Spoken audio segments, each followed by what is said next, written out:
Thank you, Sir Doris and Sumi, for today's Sunday Pūjā chanting. This week, back with us, we have Brother Ghatikara Loo to share on the Majjhima Nikaya 148 on the topic, a look at the six sets of six, the six sextets. Over to you, Brother Loo. Thank you very much, Brother Terence, for the kind introduction.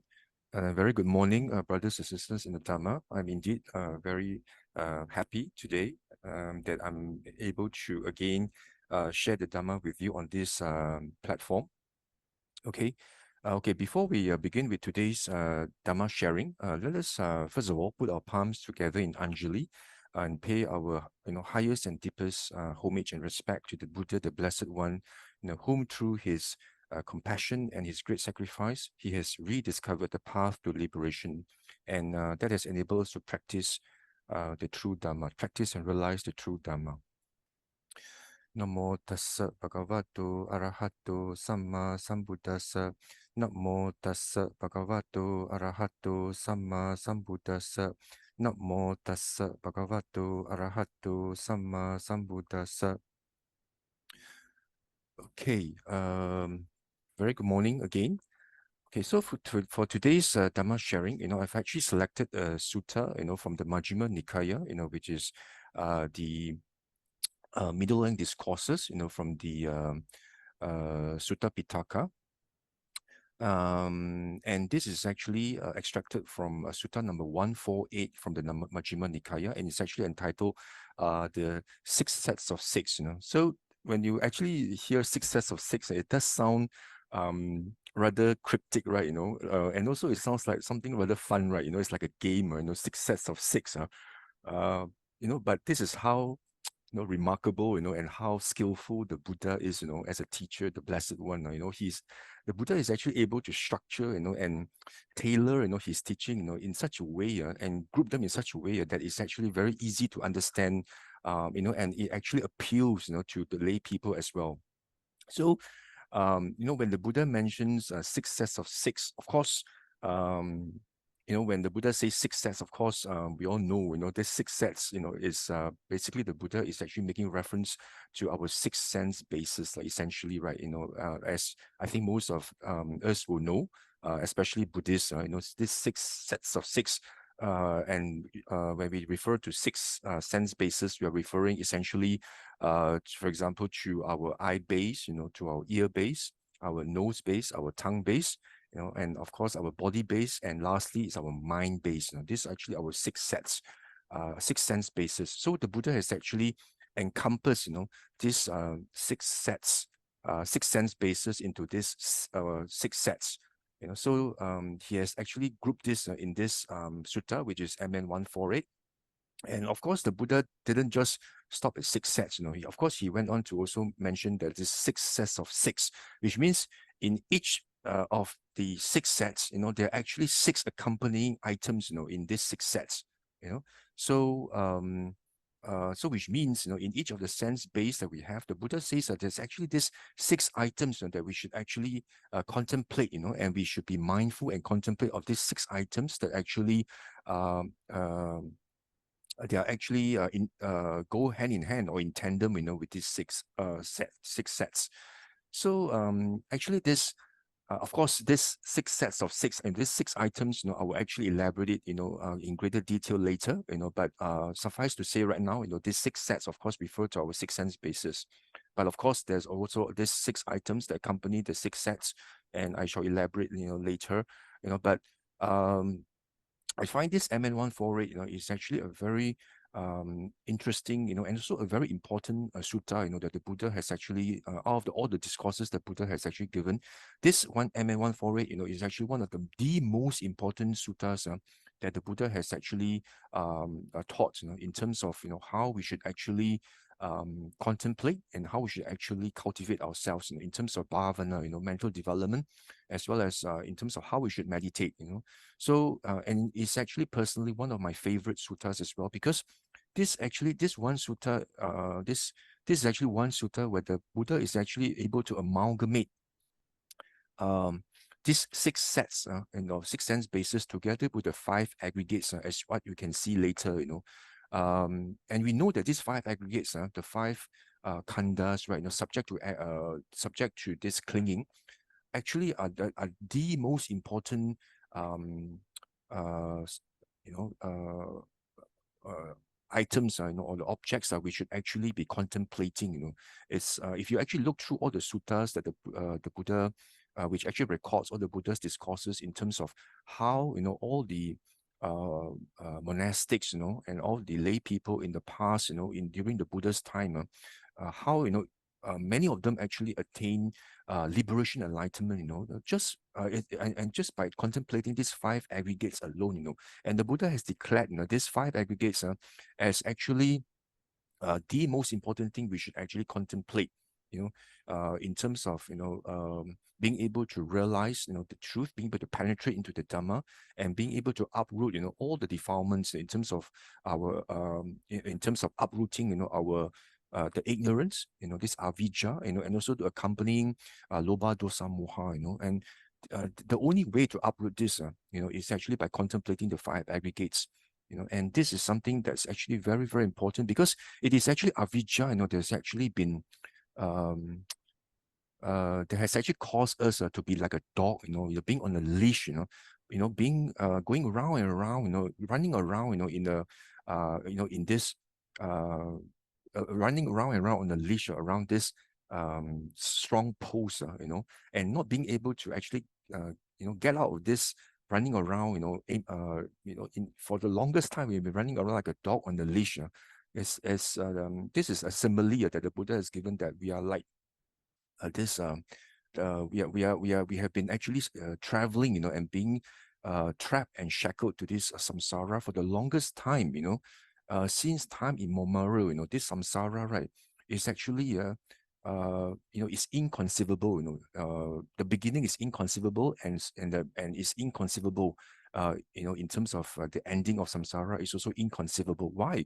Because, you know, we are actually being shrouded, you know, and being we have been actually being tricked, and we are being shrouded by this avijja, you know, and you know, because of this, so that's why we have loba, dosa, moha, you know, and that causes to continually commit a lot of karma, you know. And it's because of avijja, that's why we commit, you know, this sankhara, which actually, you know, cause us to actually create a lot of karma, and you know, and result in us being tied down to this samsara. That's why the Buddha says we should actually take heed and be very fearful of this long samsara that we've been in. And the only way, the Buddha says, that we can actually, you know, that we can actually uproot, you know, this avijja and get out of samsara, is actually doing nothing by just contemplating these 5 aggregates, you know, which are actually within this 1 fathom long body. You know, remember the sutta I actually taught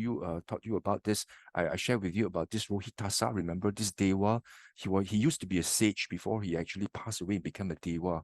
You know, but when he was a sage, he was actually a very powerful rishi. You know, he was a very powerful rishi, and he was actually able to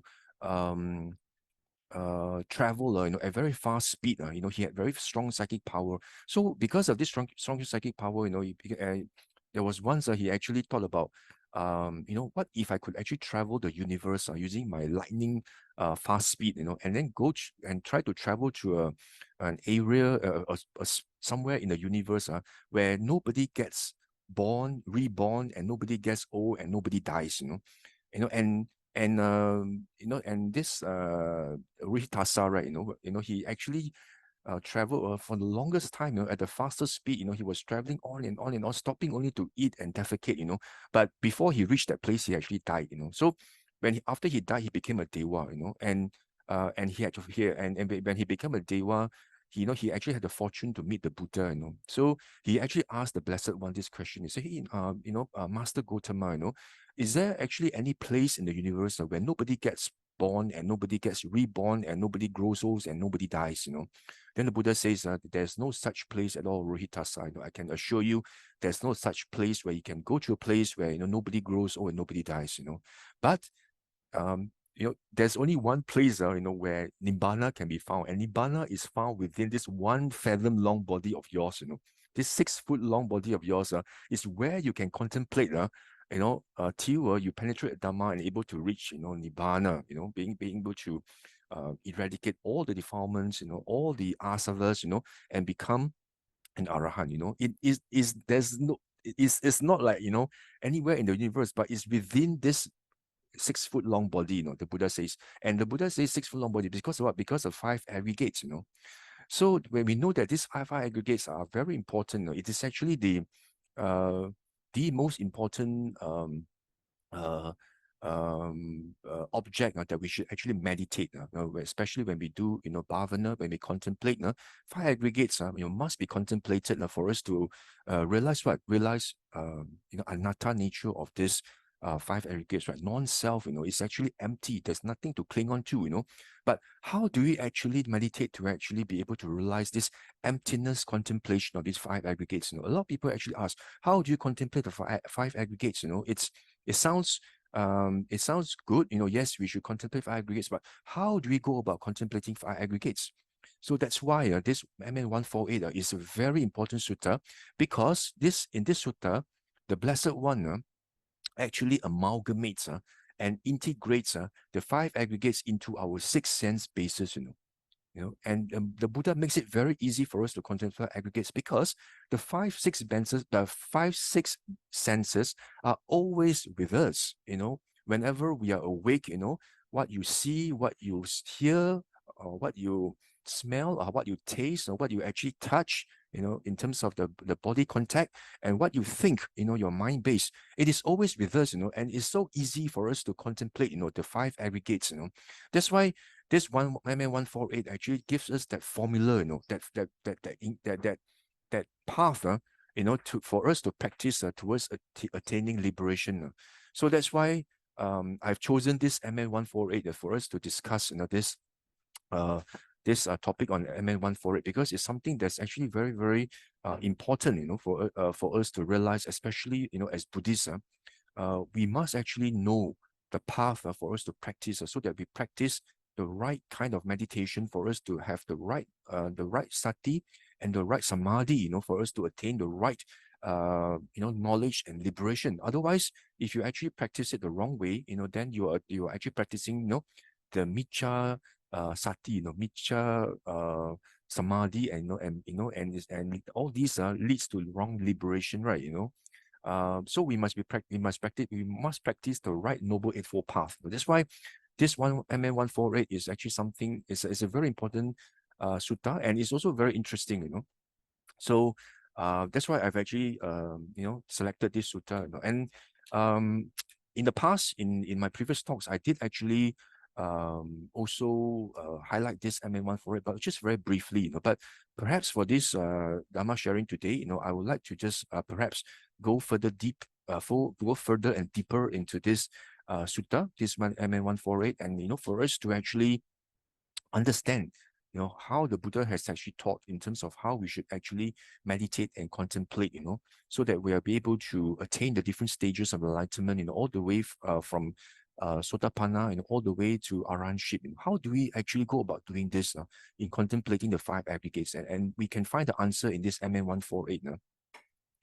And of course, this 6 sense basis, is actually a subject that's actually it is actually a subject that is has actually drawn much debate between Buddhists, especially among meditators. As you know, our Buddhist community currently, not just in Malaysia but worldwide, it is currently in a state where it's actually very fragmented. We have different schools of teachings, schools of Buddhism, different traditions, that actually teach different ways of meditation, and in some schools, for example, they actually teach that 6 sense bases are to be avoided, because they teach that 6 sense bases are Mara's playground, and you should not actually contemplate the 6 sense bases, and you should focus your attention on your primary object, whether it is actually the breath, and when you practice Anapanasati, where you actually, contemplate and be aware of the in breath and out breath, and the short in breath or long out breath, or short in breath, short out breath, or long in breath, long out breath. They say, oh, just focus on that, or if you're practicing, the rising and falling of the abdomen, just focus on that.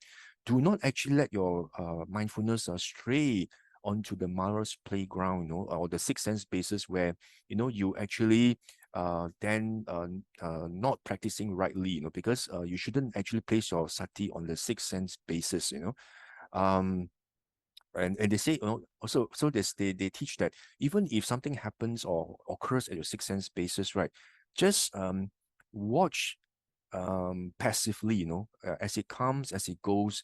Do not actually contemplate anything, just keep your mind blank, just contemplate as it comes, as it goes, and just see that it is impermanent, anicca. For example, you may feel perhaps you may feel or you may see something, or you may hear something, and you may feel, say for example, you may feel anger, or you may feel a bit like you have dosa in you, so you may feel unhappy or displeasure, but then some schools teach that, oh, you should just disregard the anger, and just don't pay attention to what you listen, and don't or what you see, just come back to your breath, and don't contemplate at all, just don't bother about the anger, and just watch it as it comes, as it goes. Whatever you see, just say seeing. Whatever that you hear, just hearing. I mean, probably they are referring to a sutta. Remember this, like the Bahiya, the rope wearer, the bark rope wearer, this Bahiya, remember or not? Yeah, there was one day, uh, there was this Devata, who was his past relative. And this Devata came to see this Bahiya and told him, actually you are not an Arahant. You think you are, but you are not, and you are not practicing rightly. But in Savatthi, there is this Buddha, this perfectly self-enlightened Buddha who has arisen in this world, So you should actually travel to Savatthi, and meet the Buddha and ask the Buddha to teach you the Dhamma, and practice, based on what the Buddha taught you, so that you can attain enlightenment and become an Arahant.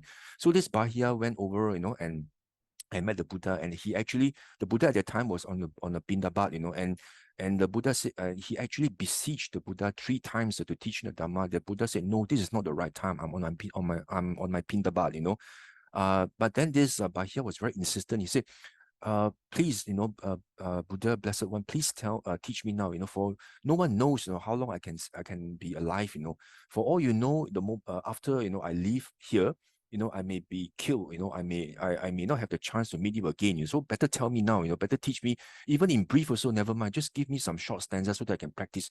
Then, of course, the Buddha then, went into this very famous stanzas, right, Then what did the Buddha tell this Bahiya? The Buddha told Bahiya, whatever that you see is just seeing. Whatever that you hear, let it be just hearing. Whatever that you, smell, let it be just, smelling. That's all you need to do. And um, uh, and you should practice it in such a way, that you should not it's just whatever you see, just let that be seeing, and do not be drawn, into states of loba dosa moha. Do not actually be drawn into the perception of I, mine, and myself. I think the sutta actually went on to talk about this, but of course, some schools then they actually leverage on this sutta and just and teach that, you see, this is what the Buddha told us. Whatever you see, just let it be seen. Means don't pay attention. Just see, but come back to your breath, or come back to your rising, falling of the abdomen. Don't don't put your mindfulness on the sixth sense basis.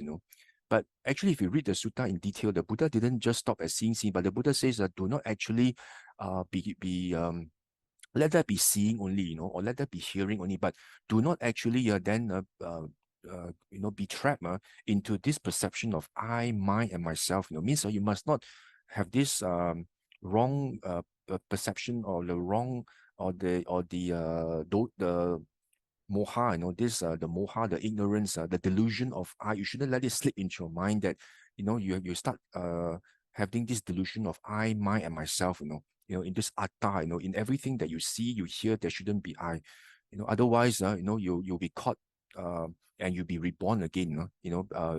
Means you'll be reborn either here, there, or in between. But if you actually contemplate non-self, the Buddha says that you will neither be here, there, far away, or in between. So which means that you will not be subject to rebirth. So a lot of schools nowadays actually teach about this six sense basis, that you shouldn't actually place your attention on six sense basis, because this is what the sutta says. The Buddha actually says you shouldn't let, whenever you see, just be seeing, whenever you hear, just be hearing. And they say, because of this, you should just put your attention back to your breath or your rising falling abdomen, and just try to see comes and goes, it comes and goes. Don't do anything else. So now the question is this actually what the Buddha actually taught, in the suttas, as to how we should contemplate, whether you are doing samatha or vipassana, right? Is this how you should actually contemplate or not? So if you read MN 148, actually, it's far from it. The Buddha actually did not teach that you should actually stay clear or avoid the six sense bases. In fact, the six sense bases, are the integral and a very important it's actually a very important avenue, for us to actually contemplate, and place our sati, our samadhi, to actually realize, the non-self nature, of this six sets of things which happen at the six sense basis. That's why the Buddha makes reference to these six sets of things, six sets of dhammas, or six sets of things that happen at the six sense basis. So if you read MN 148, it's far from it.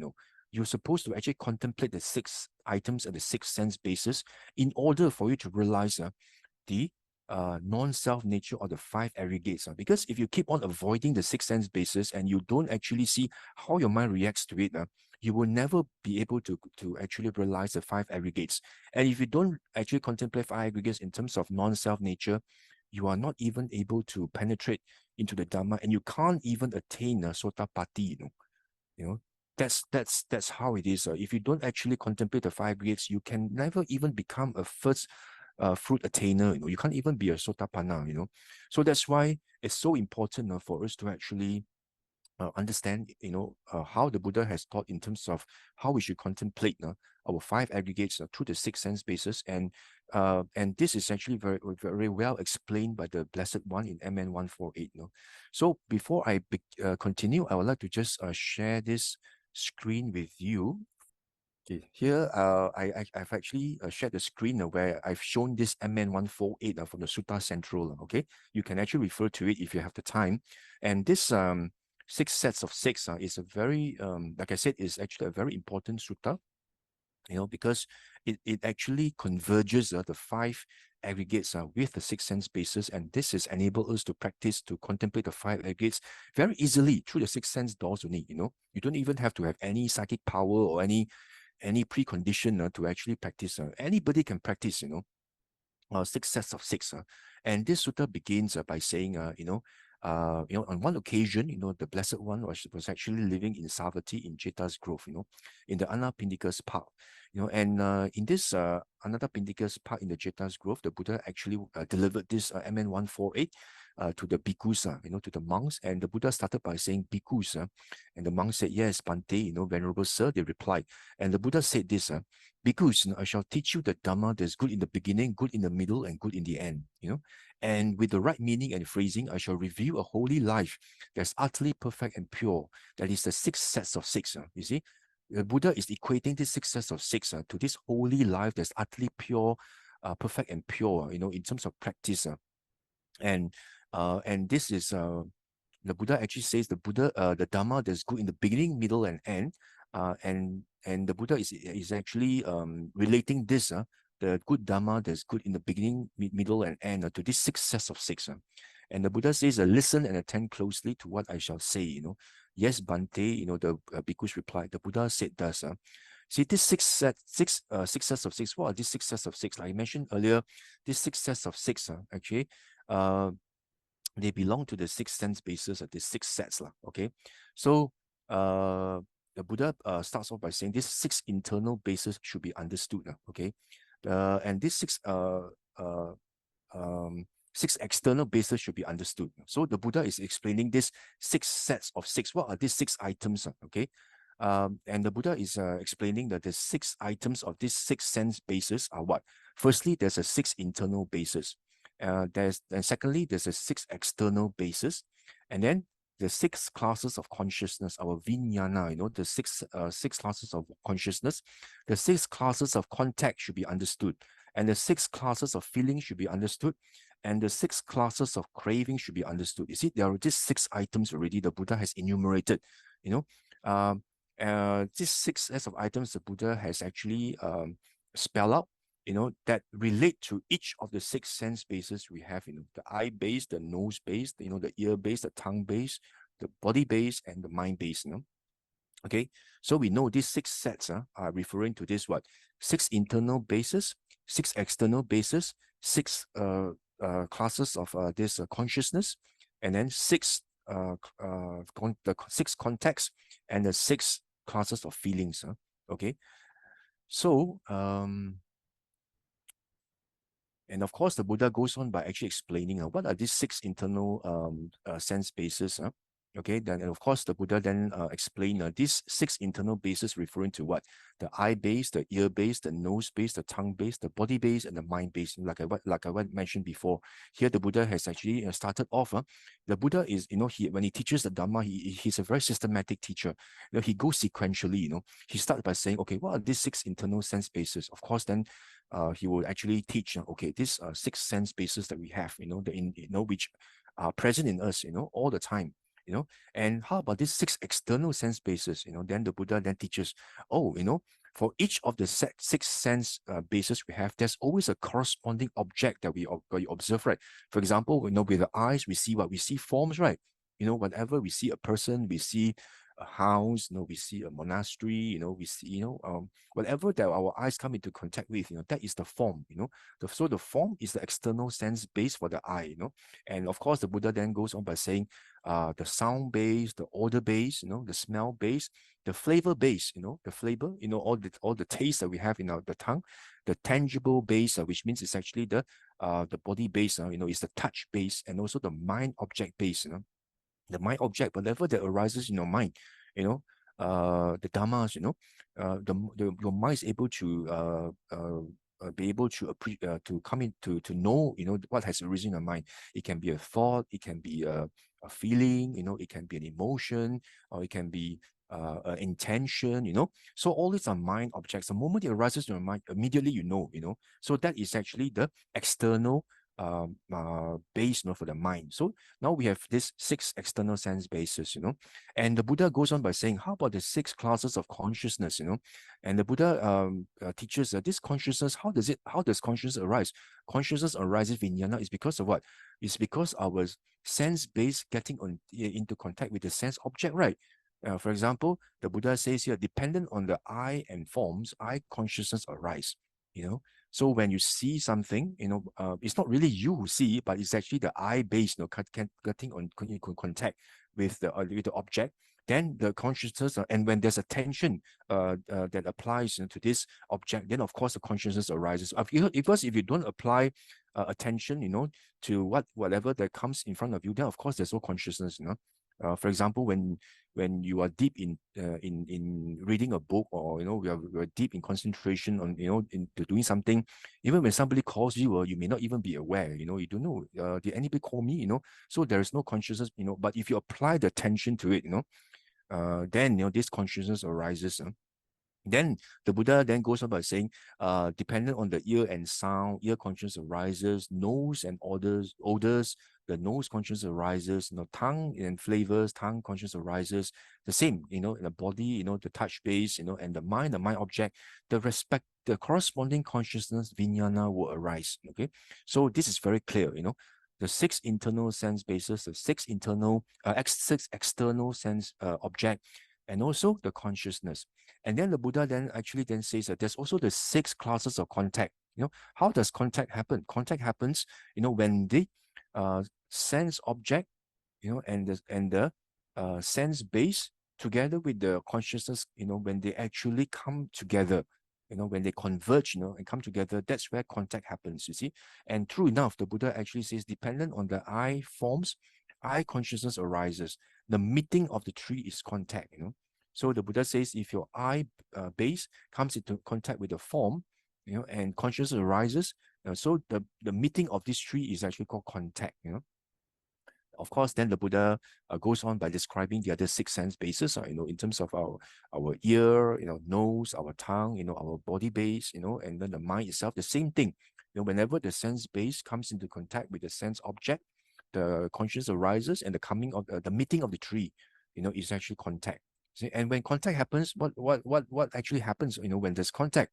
The Buddha says the feeling, actually arises. So there's because because of the 6 sense bases, the 6 classes of feelings should be understood. So the Buddha says, depending on the I forms consciousness, the meeting of three is contact, and with contact, there's a feeling, So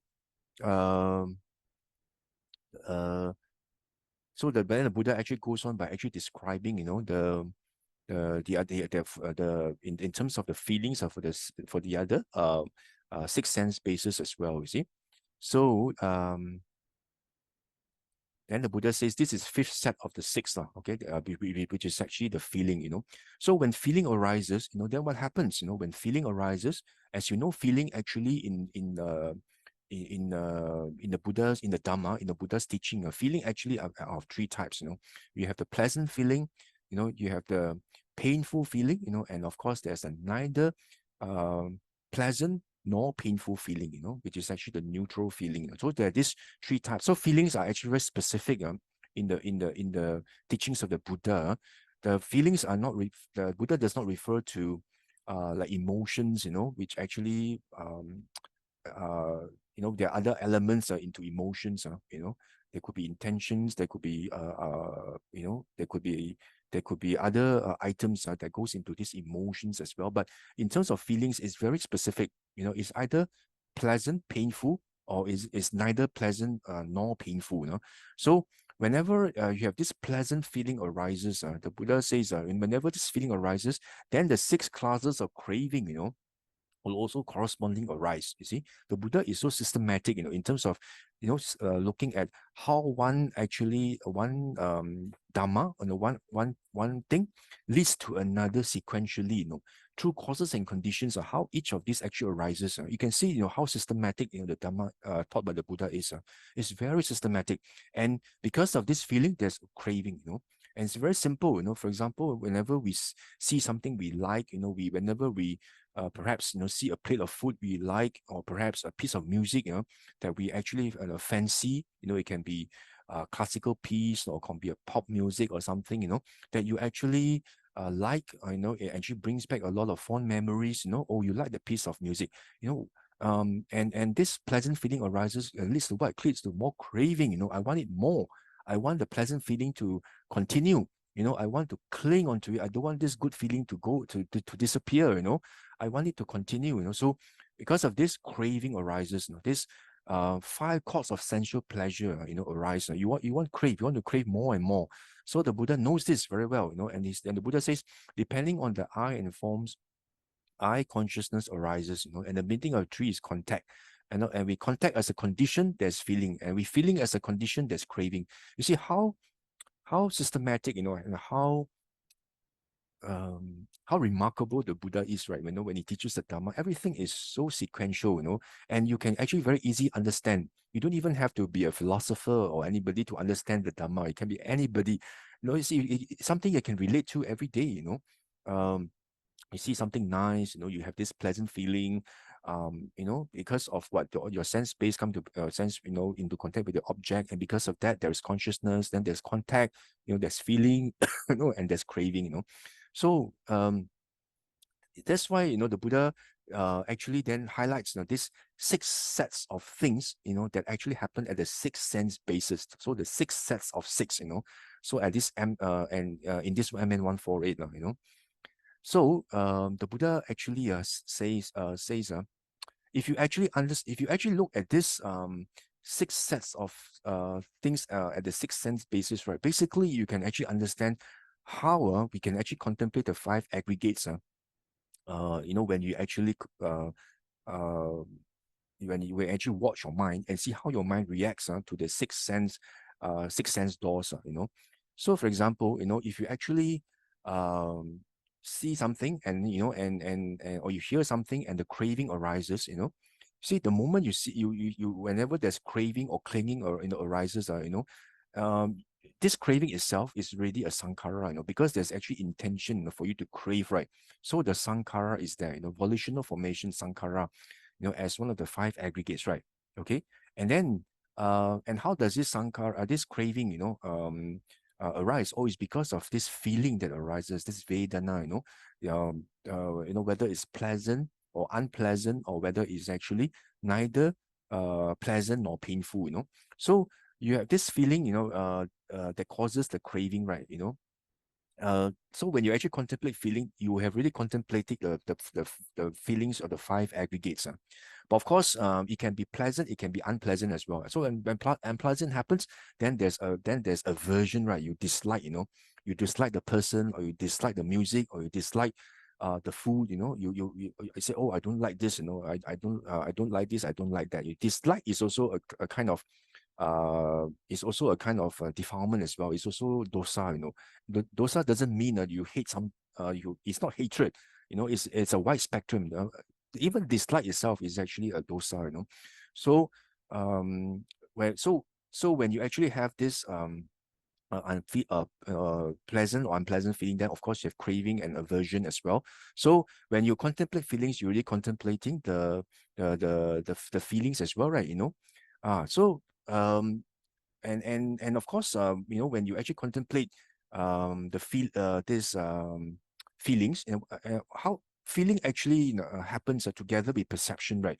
Because when you perceive something, then only you have this feeling, that, for example, you perceive uh a piece of music, or this is actually Mozart, or whether it's Beethoven, or maybe you find you listen to an oldie song, or you listen to a song and say, oh, this is actually by this singer, or by Elvis Presley, or what, then your perception arises, right?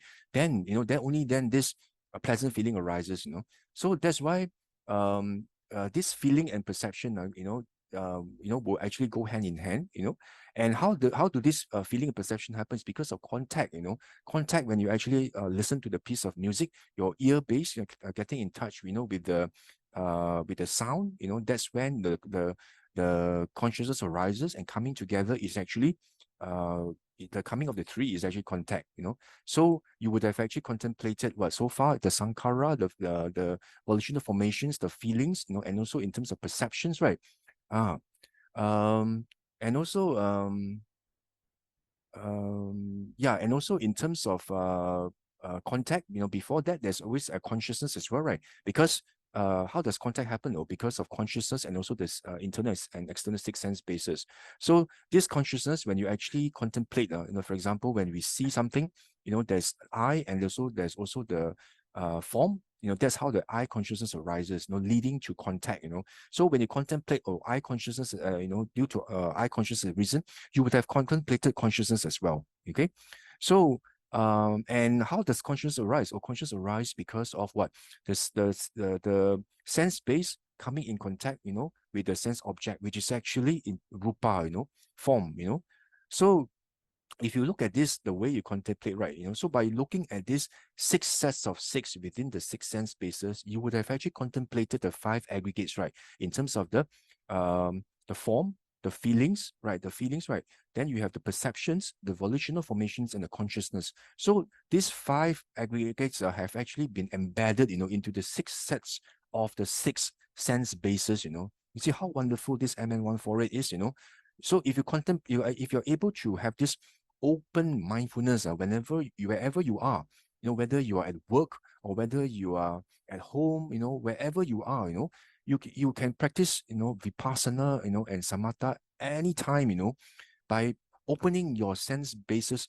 Let it open and let it see how your mind reacts to it, and whatever that arises in your mind, contemplate this in terms of this six sets of six, and you would actually contemplate, be able to see the non-self nature of the five aggregates. How these six sets arise are dependently arisen through causes and conditions, and because of this, you realize there's actually nothing permanent, nothing um there's actually no permanent self to any of these six sets of things at the six sense basis, So you know that actually they arise through causes and conditions. One conditions the other, very much, like I mentioned before, like an oil lamp, we have this flame. This flame is nothing, is there because of what? The wick and the oil, and is there because of the supporting conditions. But once the carbon conditions disappear, the flame also is extinguished, So there's nothing permanent about this flame, and there's nothing permanent, about the six sets of things in the six sense basis, It's true causes and conditions, and it's actually nothing but it's an empty, it's actually empty, sunyata, Very much like a banana tree trunk, You see that, oh, this banana tree trunk is so solid, but if you peel off the tree trunk one by one, layer by layer, one after another, you find that actually there's nothing there, It's there because it's fabricated, it's actually constructed by the different layers of the banana tree trunks coming together. It becomes like a tree trunk. But if you actually extricate it and remove it like layer by layer, there's nothing, All this while we have been fooled as though there is actually the permanent self to this tree trunk or the five aggregates, like as though there's a self, but actually there's nothing, It is this ignorance that has actually been pulling us, from one realm of existence to another, pulling us like a dog, on a leash, bringing us around, because of what? We are ignorant. We don't know, that there is actually non-self nature. So we keep on clinging to our five aggregates. We want to be reborn.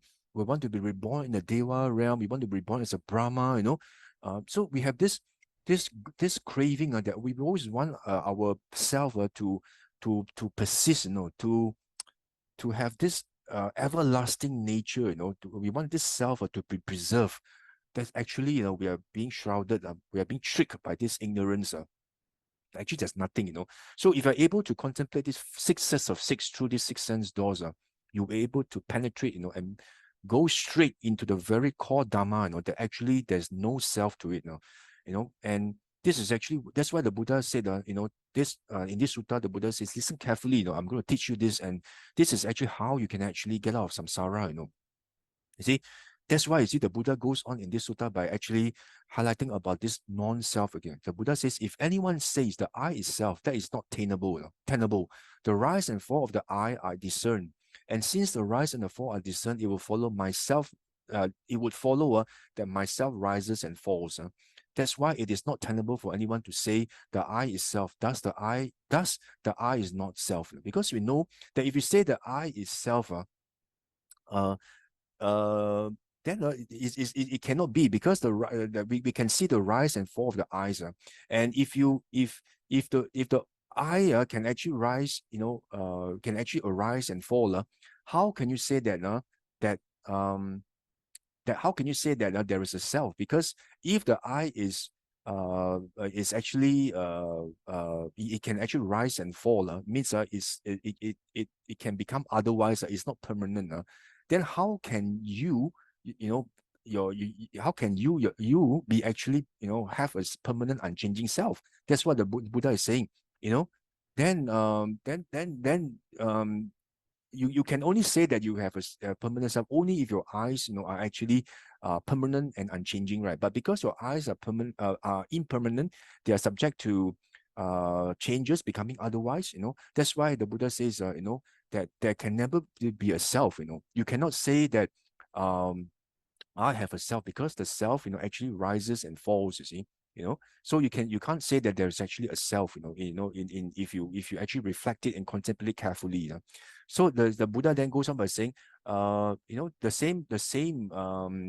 same contemplation goes towards the forms, the eye consciousness, the contact, the feelings, and the craving. That you cannot say that all these are are self, because they are all dependently arisen through causes and conditions, right? So if you say that there is a self to it, then you are saying that this thing can actually arise, and stay there permanently without any supporting conditions. For example, like in the case of the flame, right? If you say that the flame has a self, means there is no conditions to the flame. So the flame actually exists by itself. So the same argument goes, the same analysis then goes towards the six sets of things in the six sense basis. If you say that, for example, the craving. Okay, let's start with craving, right? Craving, or it can be aversion as well. If you say that this craving or aversion itself, has got a permanent, unchanging self, then you are saying that this craving actually is there without any causes and conditions. They are not dependently a reason. If you say that this craving has a self, and when you say something has a self, means it is permanent, unchanging. In the Dhamma, right, the talk about the Buddha, when you say there's an atta, means it is actually permanent, unchanging. There's no supporting conditions. It is there because it exists by itself, without conditions, needing to support, this self.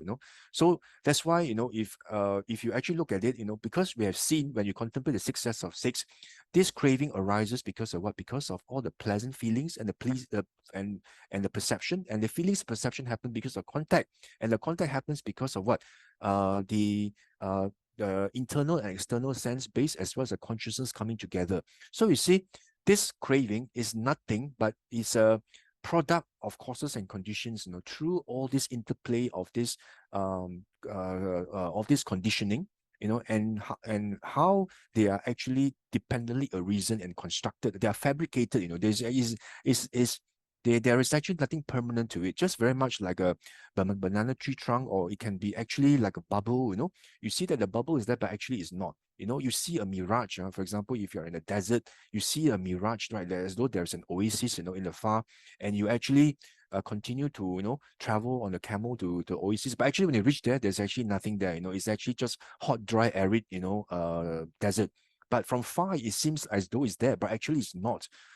So that's why this uh this wrong perception, this vipalasa of a self, has actually been the culprit that has been dragging us from one life to another for the longest time now, and we haven't actually awakened to it. It's like we are in a dream. We haven't awakened to this realization that actually there's actually no self to it. We are actually being embroiled in this darkness of avidya, this ignorance, and it's because of this ignorance that we ascribe everything we experience to a self.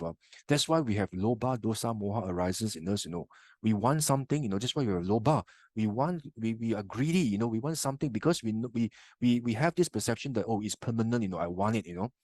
But if you know that it's actually impermanent and non-self, and it's actually empty, sunyata, non-self, then actually you will not want to cling to it anymore. It's like you feel a bit tired. That's why it's like you feel dispassion, and disillusion. It's like somebody, a child who has actually been so attached to the toy. It can be any toy. So attached to it. But after a while, when the child has grown up, if you pass the toy back to this grown up and ask him, do you still want to play with the toy? Then you say, oh no, actually I'm quite fed up. I'm quite tired of this toy anymore because I've outgrown it.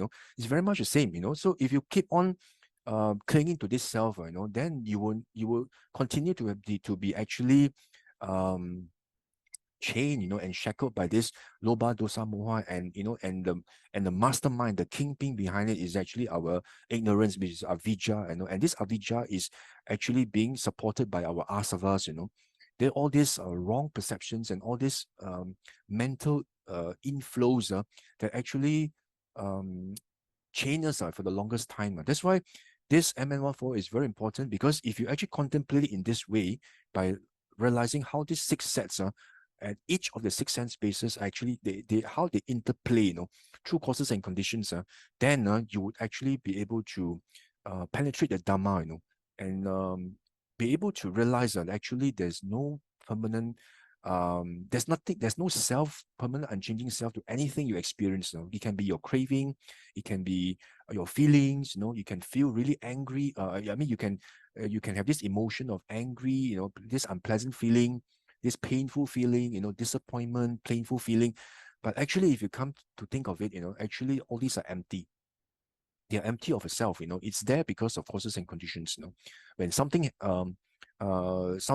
pleasant happens to you again, this unpleasant feeling just dissipates. It just evaporates into thin air. So whenever you feel unhappy or you feel depressed, that's why you need to contemplate, that this soon will pass. It's nothing. It's actually empty. And the only way for you to realize it is actually if you contemplate the success of six through this way. It's not to force yourself to let go and say, oh, this soon will pass. The only way you can actually do it is by actually realizing it for yourself.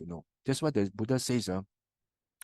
Veritabo vinyuhiti. It is actually it's actually the one of the characteristics of Dhamma, right? It's actually to be realized by the wise. You need to actually realize it, to experientially realize it yourself. Sandidiko means you actually have to experience it yourself, by contemplating, by actually seeing how these are dependently arisen, and once you see that it's actually empty, there will come to a stage where you're able to penetrate the Dhamma, and that's when you're able to attain Sotapatti. Whenever we see in the sutta, when a lot of the disciples of the Buddha, even lay people, when you say, oh, this this immaculate, pure, pristine eye of the Dhamma, just arises in the person that listened to the Buddha's discourse. This is what it means by penetrating Dhamma. The person is able to see the non-self nature of all the sankharas, because the Buddha actually taught them about the Four Noble Truths, and after going through the graduated discourse of the Buddha, right, starting from generosity, from sila and sila, and then go to heavens, and then the Buddha talking about the depravity of sensual pleasure and the benefits of giving up, sensual pleasure and all this. So Buddha then goes on to talk about the Four Noble Truths. That's why this Dhamma eye is able to arise, because our mind's eye is able to see this non-self nature of this sankharas. That's why suddenly, lo and behold, your Dhamma eye just arises. It just suddenly arises in you, and you're able to realize for yourself, actually, there's everything is actually non-self. It's actually empty. And of course, now we don't have the fortune of seeing the Buddha. After the Buddha has passed into Paranibbana, we are actually not as fortunate as people. Back then, in Jambudvipa, they were able to see the Buddha. But for us, we do not have the Buddha. But we are very fortunate because the Dhamma is still alive. The Buddha Sasana is still, it's very much, alive, and we have the suttas with us. That's why, if you read the suttas, the Buddha, we can see the pearls of wisdom that the Buddha actually has in terms of how teaching us how to contemplate these five aggregates through the six sets of six. It's so simple, but of course, before you contemplate the six sets of six, you need to have the tranquility of mind, not when you're agitated, when you are very angry, or your emotions are boiling. That's why the Buddha says you need to have samatha meditation. You need to actually quieten down your mind. Whether you do in terms of this static samatha, or whether for example you sit down and watch your breath, in breath and out breath, cross-legged, or we can watching your rising and then falling of your abdomen. That is very much is a good samatha practice. But you can also do statics, this it can either be stationary samadhi, or you can also do something that's actually very dynamic, dynamic samadhi. For example, you can actually open up your six sense spaces, by actually being aware of what you see, what you hear, what you taste, what you think of, what you touch. You can do this dynamic samadhi as well, not just a static samadhi of doing, for example, anapanasati, but you can also do dynamic samadhi, by just being aware, of what happens, at the six sense doors. So it sort of like draws your attention from what that's troubling you. So you actually have this opportunity to let your mind condense to quieten down, and to actually to be peaceful.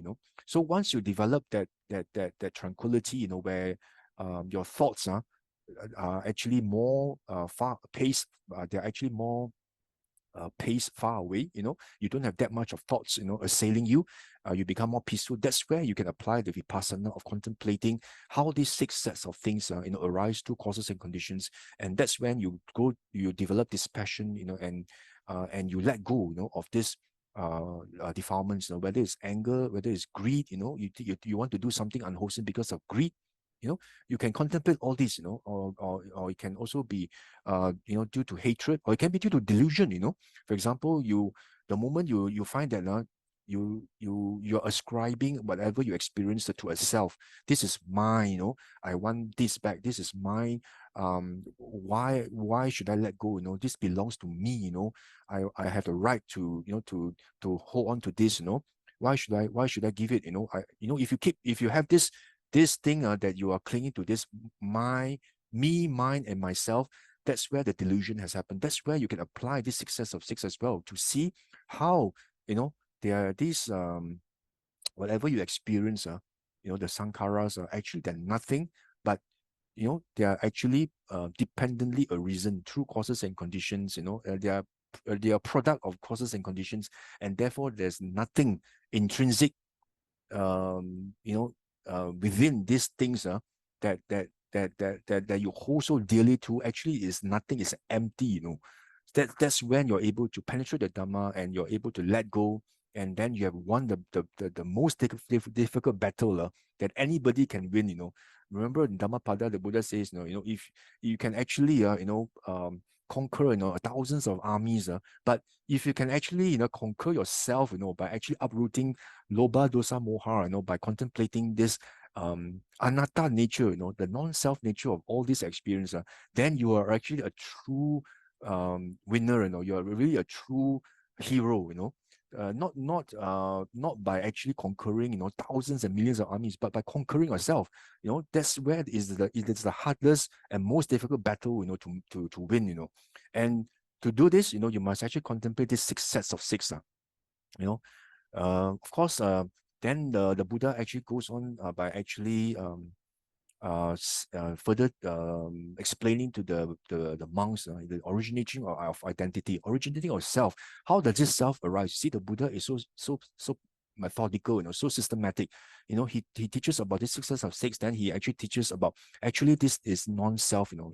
Then the Buddha says, how does this self arise? Oh, now because this is the way leading to the origin of identity. One regards the I. This is mine. This is I am. This is myself. One regards forms, in the same way. One regards as eye consciousness.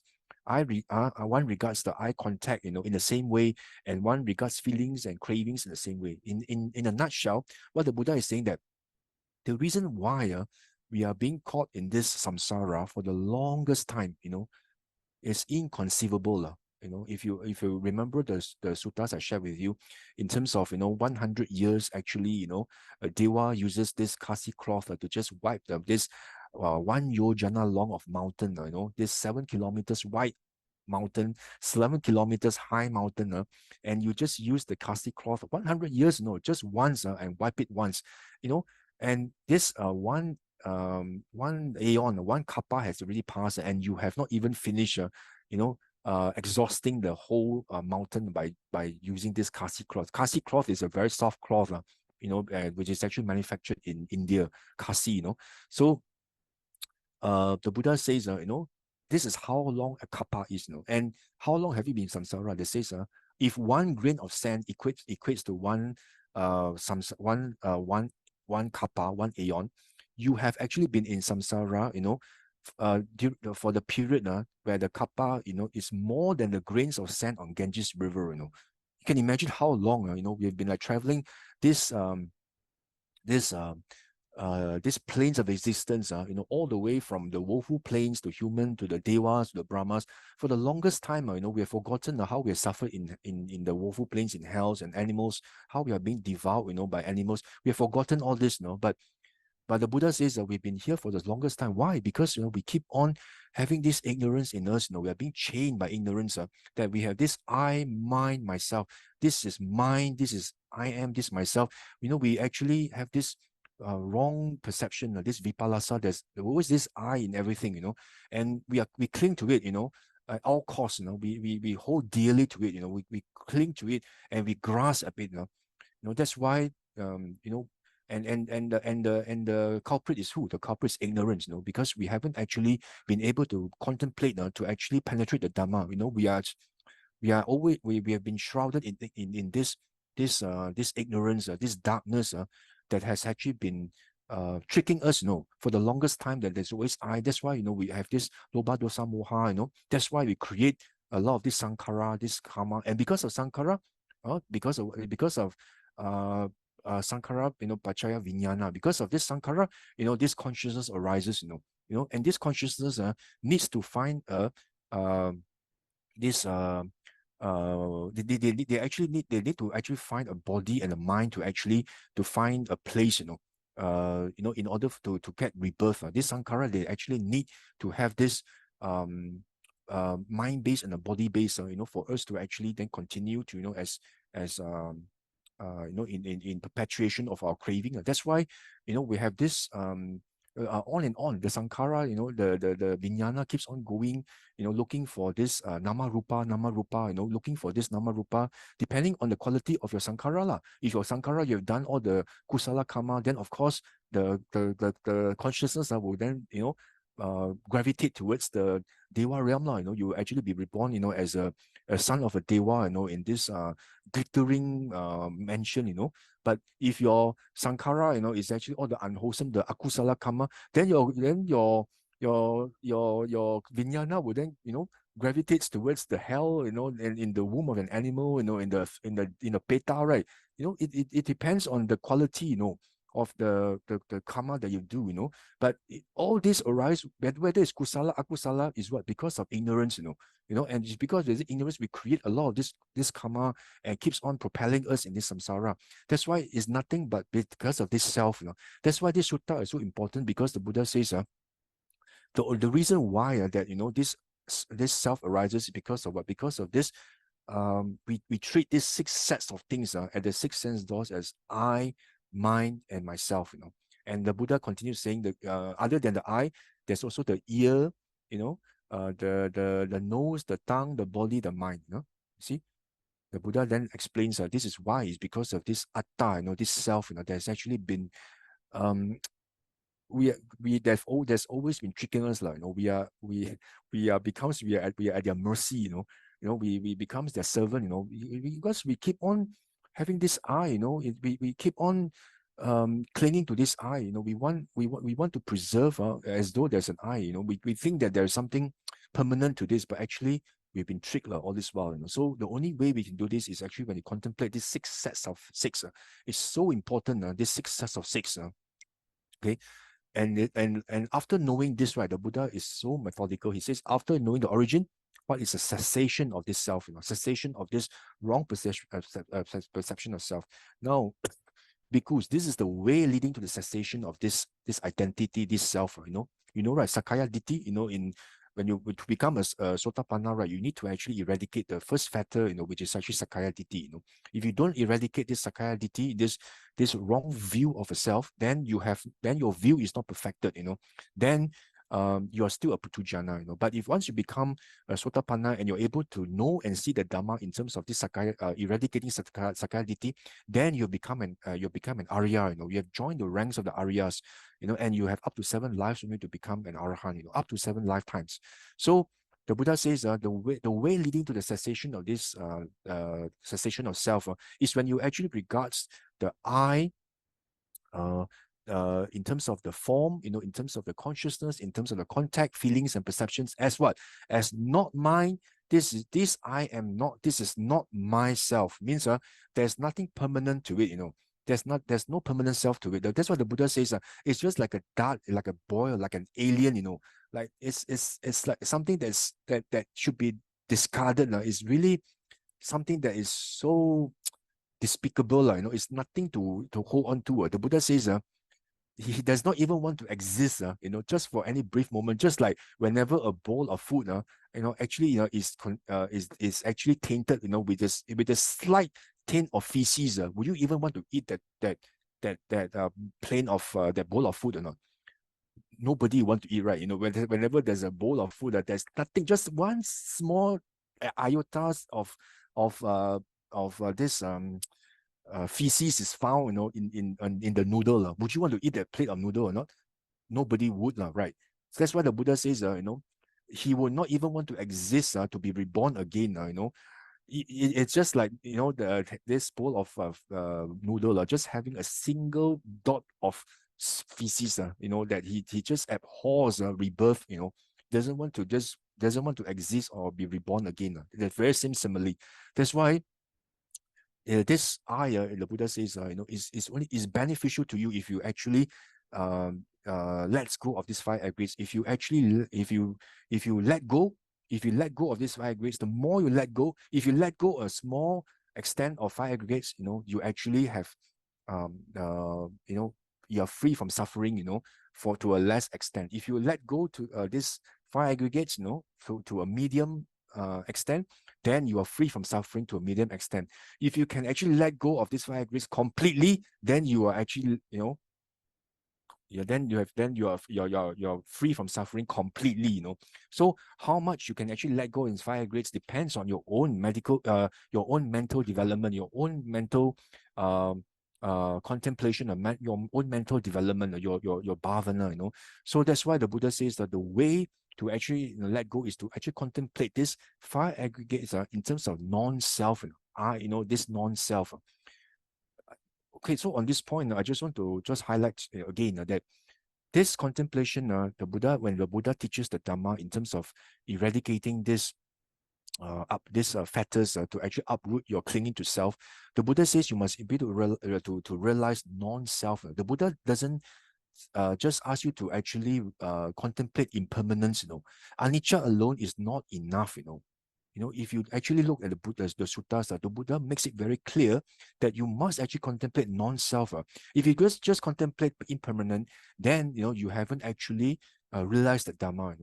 Because if you just contemplate non-self, then you do not see how each of the 5 aggregates arise through causes and conditions. You're just seeing impermanent as though it's random.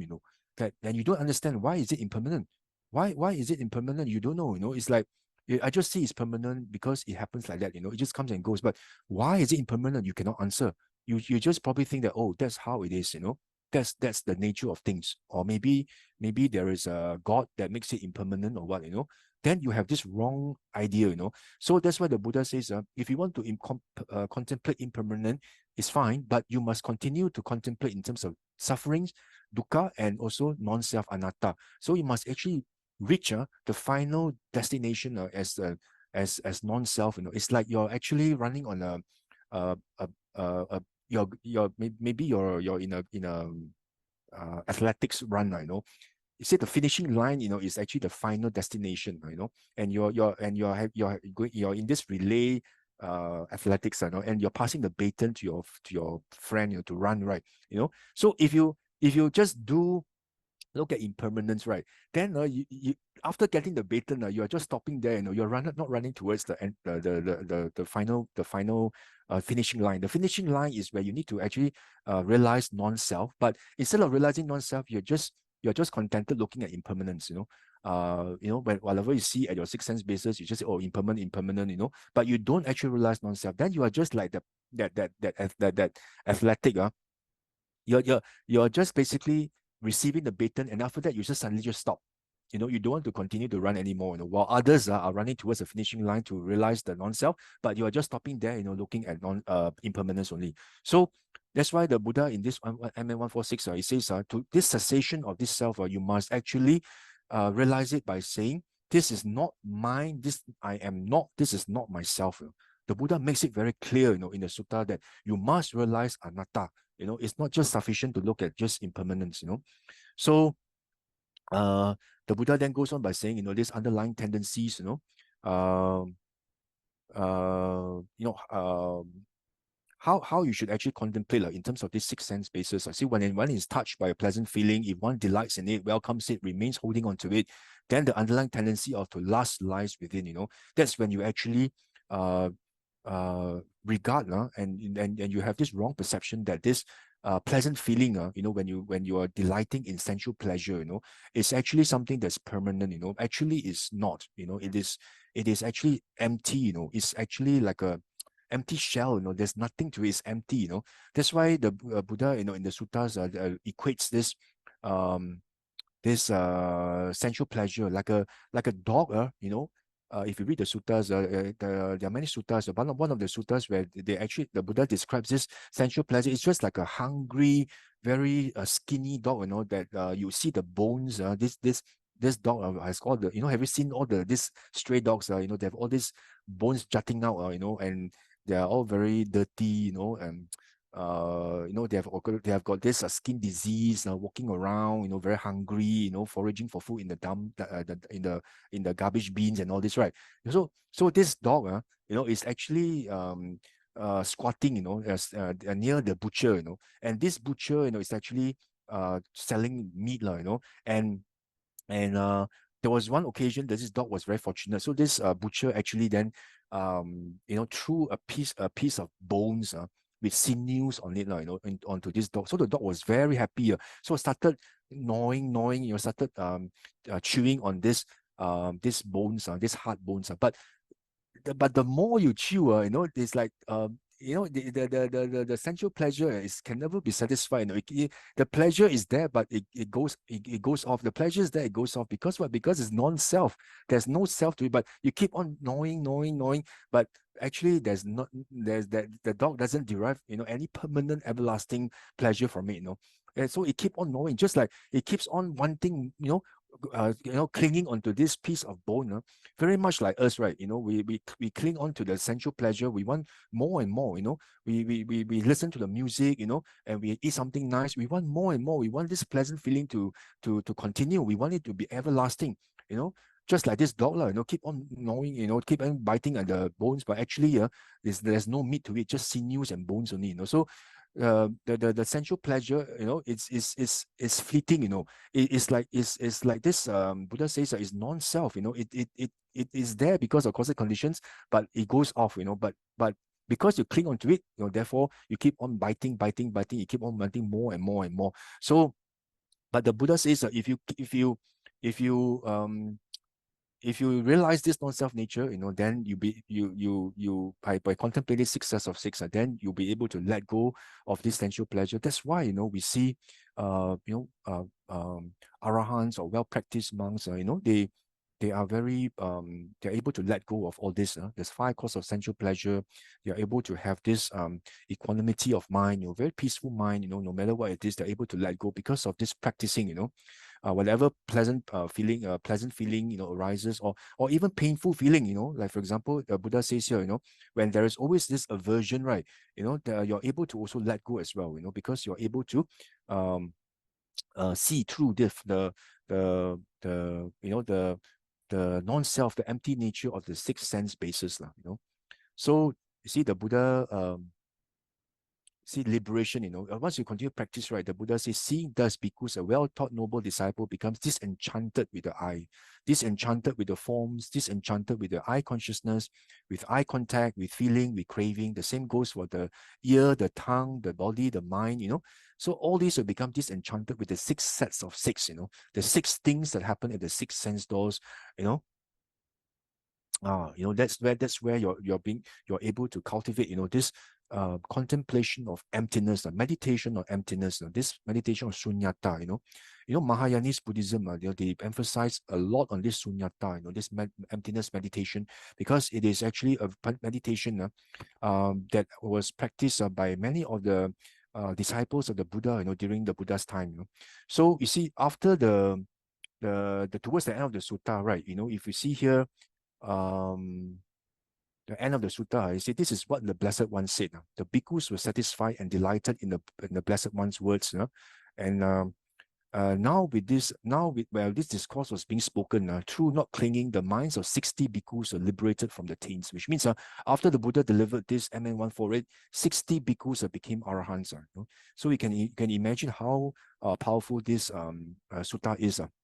So in conclusion, I just want to share with you, these 6 sets of 6 are very, very important, when we actually meditate, contemplate, when we actually cultivate bhavana. And you don't even have to just, only meditate, when you go on a retreat, because the retreat environment, of course, is something that's actually very simulated, right? You have all the right conditions to be there, and you just probably just eat, drink, sleep, and meditate, right? So you don't actually come into a contact with a lot of sense spaces. So when you go out, into real world, you probably find it very difficult to actually grapple with, things that come into contact. So that's why this 1114 is very important, because you, based on this 6 sets of 6, you can actually meditate anywhere, whether you're at home, whether you are at work, you just need to anchor your sati onto your 6 sense doors, and see how your mind reacts to it. Remember, in one of the suttas I told you, the Buddha says, if you're able to watch your mind, constantly, what happens, at your mind base, your mind, how does it react to the 6 sense bases? You just watch only, and see whether any lobha, dosa, moha arises in you. You actually can be an arahant in this very lifetime itself. That's how powerful it is by watching the mind. So watching the mind alone is just the beginning, but you must also make sure that you watch the 6 sets of 6, and this one MN148. Then only then you're able to overcome non-self, and you actually let go of the 5 aggregates. And that's where, is the first, you're already taking the first step, towards, attaining Sotapatti, towards become a stream enterer, So once you become that, then you are safer. Then you only have 7 lifetimes to actually be in this samsara, and taking a slow and nice boat ride, out of samsara up to 7 lifetimes, as a human or as a deva, and your life as a human has not been in vain. You have actually realized this based on what the Buddha has taught you, the Blessed One has taught you, the very essence of the Dhamma. The 6 sets of 6. Remember that. Then if you read all the suttas, actually I've extracted a lot of suttas, but I have no time to cover. But if you read the suttas, everything actually mirrors the 6 sets of 6. Like Buddha actually taught this Rahula, his son, also the 6 sets of 6, and Rahula and actually became enlightened because of this 6 sets of 6. And Anatta Pindika, he became a Tusita Deva because this Venerable Sariputta asked this Anatta Pindika to contemplate the 6 sets of 6, to let go, and he became reborn in a very high Deva realm, into Sita heaven, because of this mental cultivation, So it's very, very important, we take heed of this MN148, 6 sets of 6, You must always mention this 6 sets, remember the 6 sets of 6, that will actually help us, and to make sure that, we will not live this life in vain. Yeah, thank you very much. And I'll pass the floor back to Brother Terence. Brother, for today's sharing. Now let's dedicate those merits that we accrued so far to all beings, whether they are seen or unseen.